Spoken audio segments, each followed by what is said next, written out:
We are in the 1500s. The Ottoman Empire is not merely a regional power, it is the dominant force between Europe, Asia, and North Africa. Under the command of ambitious sultans such as Selim I and Suleiman the Magnificent, its borders expand at an astonishing speed.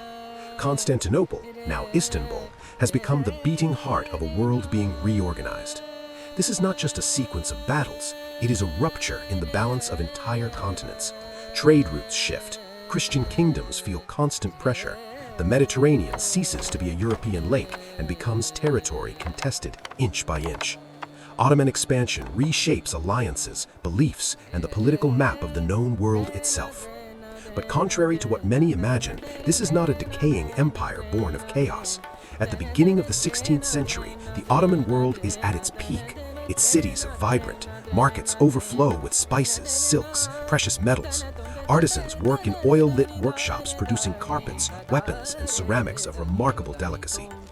Istanbul is a colossal metropolis. Monumental mosques rise against the sky. Religious schools train jurists and scholars. Caravans arrive from the depths of Asia carrying stories and goods. Ships cross the Mediterranean transporting wheat, sugar, and enslaved people. The administration is efficient, organized into provinces governed with discipline. Prosperity is real. Confidence is real. And it is precisely this solid structure that sustains relentless expansion. The army is professional, trained from childhood. The Janissary recruitment system transforms captured boys into soldiers loyal only to the Sultan. The military machine does not rely on improvisation. It is planned, funded, calculated. Trade routes connect 3 continents. Ideas circulate alongside merchandise. Mathematicians, architects, and navigators exchange knowledge. The empire functions like a complex mechanism, each part sustaining the other. We must stand firm Yet against in the distant whispers regions of doubt beyond visible borders, and the silent temptations of forces also darkness. move. Tribal conflicts, religious disputes between Sunnis and Shiites, rivalries with the Safavid Empire in Persia create deep tensions. In the West, Europe reorganizes. Spain and Portugal explore new seas. Global trade begins to bypass the Mediterranean.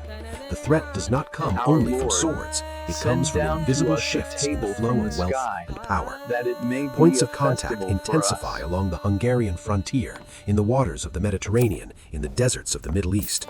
Belgrade falls, Rhodes is conquered, Baghdad is incorporated.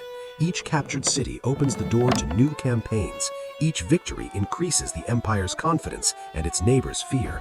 Expansion is swift. Armies march for months. Cities surrender or are besieged to exhaustion. Entire populations awake under new administration. Law changes, the official language changes, taxes are reorganized. Some find stability under the new rule, others feel the weight of conquest. The pace is overwhelming. And as always happens when power grows too large, human reaction oscillates between adaptation and resistance. In Christian lands, Ottoman advance is seen as an existential threat. Fiery sermons portray the Sultan as enemy of the faith. Late crusades are proclaimed, fragile alliances are formed. Within the empire itself, religious diversity is managed pragmatically. Christian and Jewish communities may practice their faith, provided they pay specific taxes. It is strategic tolerance, not equality. Order depends on control.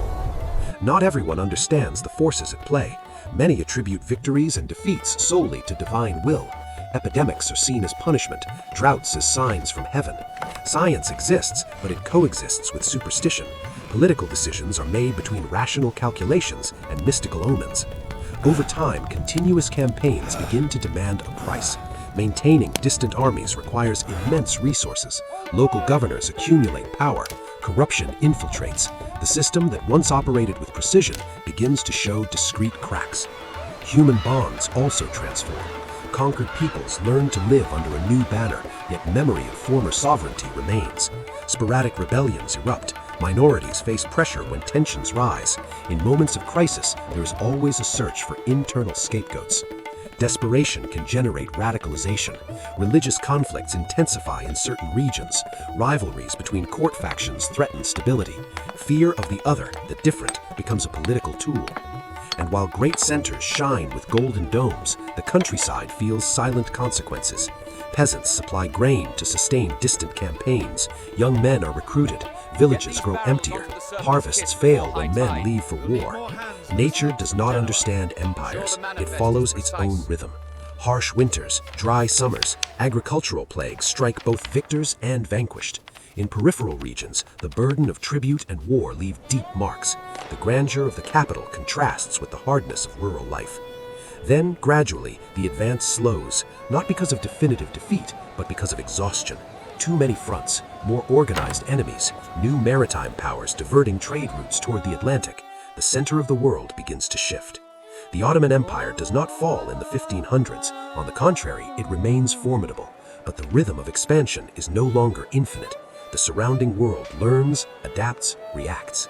The post-expansion period becomes one of silent transformation. Europe strengthens permanent armies. Fortifications are modernized to resist Ottoman artillery. Global commerce circulates increasingly through oceans, reducing the Mediterranean's centrality. The empire remains powerful, but it no longer alone controls the flow of global wealth. Ottoman society also changes. The bureaucracy expands. The palace grows more complex. The balance between tradition and innovation becomes a constant challenge. The empire that once seemed unstoppable must now manage its own vastness. To live in the Ottoman Empire in the 1500s was to live at the center of planetary transformation. It was to feel pride and grandeur, fear of war, faith in the Sultan, and uncertainty about tomorrow. It was wake to the call to prayer and fall asleep to the distant sound of cannons on some faraway frontier. Today, we look at static maps and forget that each line was drawn with blood, ambition, and survival. We forget that empires are not merely political structures, but human experiences lived by millions of ordinary people. The history of the Ottoman Empire in the 1500s is not only about conquest, it is about what happens when a civilization believes it can expand forever. Does any power truly learn the limits of its own strength? To look at this past is to see the present more clearly. Empires change names, trade routes change direction, but the dynamics of power, expansion, and exhaustion remain familiar. Because understanding who we were is the only way to question who we are becoming. And the next era already waits, silent, just beyond the horizon.